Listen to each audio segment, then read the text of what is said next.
হ্যাঁ বন্ধুরা, আমরা খাওয়া দাওয়া করে ছাপান খেয়েছি। ইন্ডিয়া বেটা চুলটা দেখি না, ছাপান খেয়েছি। আর ওই যে দেখেন, ওই যে আমার ক্যামেরাম্যান, আমার ছেলে, ওই যে সুন্দর করে ওই যে একটা গেঞ্জি গতরে। আর এই যে ছোটো বাচ্চাটা, সেও খুব সুন্দর অভিনয় করে। আর এই যে আমার ক্যামেরাম্যান, তো চিনছেন, এই রফিকের ক্যামেরাম্যান। আর এই যে রফিকের টুকুটা বলো। কি বলবো, দুঃখের কথা কি বলবো। এত কষ্ট করে ভিডিও গুলা বানাই, তারপরে যদি লাইক কমেন্ট না আসে, তাহলে এর থেকে কষ্ট আর আমি কোনো দিকে দেখি না। খুব কষ্ট।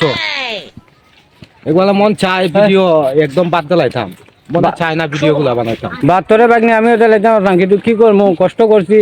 6,500 ফলোয়ার হয়েছে, তারপরে এখনো আমরা কোনো ও সফলের মুখ দেখতে পারছি না। তো আসি আমরা ধৈর্য ধরে। অনেকে বলে ভাই তাকেন, ধৈর্য ধরে একটু তাকেন, যে একদিন হবে। তাই আমরা তো ইনকাম করার জন্য আমরা একটা পেজ বা আইডি খুলেছি, কিন্তু কই, আমরা কষ্ট করেই যাচ্ছি, কিন্তু এত সুন্দর সুন্দর ভিডিও আমরা বানাই। জানি না কেন যে আমাদের ভিডিও ভাইরাল হয় না। আমার মনটা করে আল্লাহর দয়া হয় না, মানুষের মায়া হয় না, তাই আমরা ভিডিও ভাইরাল হয় না। ইনশাল্লাহ আশায় আছি মৌলার করে করে, যদি মৌলা দয়া করে, দেখি কি হয়। আশা করি ইদানিং আমরা একটা কিছু আমাদের হবে, আমার বিশ্বাস। তাই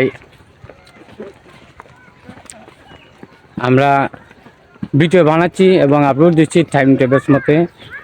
এখন যদি মানুষের মায়া হয় আর ভালোবাসা হয়, ইনশাল্লাহ পাবো। কারণ কত আর আমরা ধৈর্য ধরবো বলেন, আমরা গরিব ঘরের সন্তান, আমরা তো অর্থ সম্পত্তি নেই। দেখেন আমাদের সাথে যারা আছে সবই আমাদের মতো গরিব। এই যে আরেকটা মানুষ ক্যামেরাম্যান, ওই যে তার একটা ফার্মাদের সমস্যা, তারপরও তার কত মহাব্বত আমাদের সাথে চলে আসে। দেখেন তার হাঁটতে যে কত সমস্যা হয়, এই যে তারপরও চলে আসে। সে আমাদের সফলতা কামনা করে। তবে যাই হোক, আপনারা সবাই দোয়া করবেন যারা আমরা ভিডিওটা পাচ্ছেন বা দেখতেছেন। কারণ আপনাদের দোয়া পাইলে পরে ইনশাল্লাহ যদি আমরা ইনকাম হয়, আপনাদের জন্য আমরা দোয়া ও ভালোবাসা থাকবে। কারণ এইটার তো নিয়ম। এখন নেটের মধ্যে ঢুকলে পরে দোয়ার ভালোবাসা, আর তো কোনো উপায় নাই। কারণ টাকা পয়সা অর্থ সম্পত্তি তো থাকে না ভাই, শুধু মহব্বত আর ভালোবাসারই থাকে। এখন সন্ধ্যা চলে আসছে, মাগরিবের আজান হয়ে গেছে, তারপরও ভিডিওর ব্যাকগ্রাউন্ড ভালো আসছে না, তাই আমরা চলে যাচ্ছি। চলাকালীন শুটিং করা অবস্থা চলাকালীন আমরা আপনাদেরকে দেখাইতেছি। এই দেখেন ব্যাকগ্রাউন্ড কিন্তু ভালো না, আমরা ভিডিও করা শেষ দিছি। তারপরও আপনাদেরকে দেখানোর জন্য শুধু আমরা যে কত কষ্ট করি। এই দেখেন আমাদের হাওড় এলাকা অন্ধকার হয়ে গেছে, আপনাদেরকে দেখাইতেছি। কত দেখাবো আর কি, কত জায়গায় যে আমরা ভিডিও করেছি আমরা নিজেও বলতে পারবো না। তারপরও নেটের মধ্যে আমরা এখনও সফলতা কামাই করতে পারি নাই। ইনশাল্লাহ এখন মনটা কয় ভাগ্য পরিবর্তন হলে হইতে পারে। কারণ এখন শুনেছি ভাগ্য পরিবর্তন হওয়ার সময়।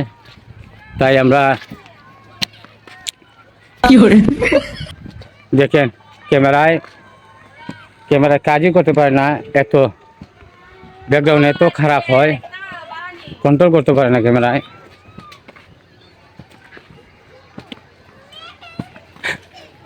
অনেক দূর আমরা যেতে হয়, কোনো সময় হেঁটে চলে যাই, কোনো সময় গাড়িতে যাই। তাই যাই হোক, আমাদের ভিডিওটা যারা দেখতেছেন একটু দোয়া ভালোবাসা দিবেন। আপনাদের জন্য আমাদের ভালোবাসা ও দোয়া রইল। খুদা হাফেজ। যদি বেঁচে থাকি আবারও দেখা হবে।